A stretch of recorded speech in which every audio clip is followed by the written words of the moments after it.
ही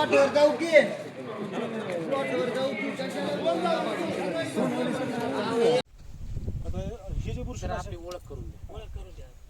मी doctor Shrikrishna झगडे, विषय विशेषज्ञ पीक संरक्षण कृषी विज्ञान केंद्र तुळजापूर. आता मला जी तक्रार. तुमचं नाव सांगा. माझं पोपट गौरला लंगाळे. काय झालंय? माझी जमीनच उगवलेली नाही, काहीच उगवलेलं नाही. 20 एकर उगवलेलं नाही. मी माझं घरचं 8 एकर आहे आणि बटाईचं 20 एकर केलेलं आहे. काहीच उगवलेलं नाही ह्या औषधामुळं. शिकारा कंपनीचं औषधामुळे उगवलेलं नाही ह्या.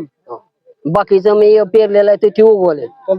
दुसरं औषध लावलेलं आहे, तीच बियाणा लावलेलं आहे, ती उगवले ही उगवले नाही. आता मुख्यमंत्र्याकडे काय मागणी? काय मागणी? माणसं बी खातात द्यायची आणि काय मागणी मागायची? कशाने पेरायचं आम्ही? ही किनी गावचा शेतकरी आहे मी. पाऊस पडल्यानंतर सागर कृषी सेवा केंद्र तेर मधून ब्याच्या 6 पिशव्या आणि शिकाडा कंपनीचं बीज प्रक्रियासाठी औषध आणले होते. ती प्रक्रिया केल्यानंतर माझी पेरणी होऊन आज 13 दिवस झालेला आहे, तरी त्याची उगवण शक्ती अत्यंत कमी आहे. ते बियाणे कोमात गेले आणि माझ्या शेजारीच दुसरी बीज प्रक्रिया केलेले बियाणे पेरलेले आहे, तर ते एकदम उत्कृष्ट आणि चांगल्यारीत्या उगवलेलं आहे. तरी आमची शासनाला विनंती आहे की आमची नुकसान भरपाई लवकरात लवकर देऊन आमच्या पेरणीची सोय करावी, एवढी आमची शेतकऱ्यातर्फे मागणी आहे. किती संख्या शेतकऱ्याची गावात? एक 50 तरी संख्या आहे शेतकऱ्यांची. एक 250 एकर तरी रान उगवलेलं नाही त्या शिकाडा कंपनीमुळं.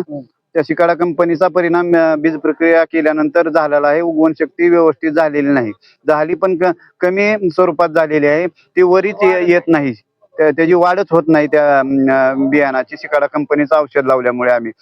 तरी आमची शासनाला विनंती आहे की आमची नुकसान भरपाई लवकरात लवकर देण्यात यावी.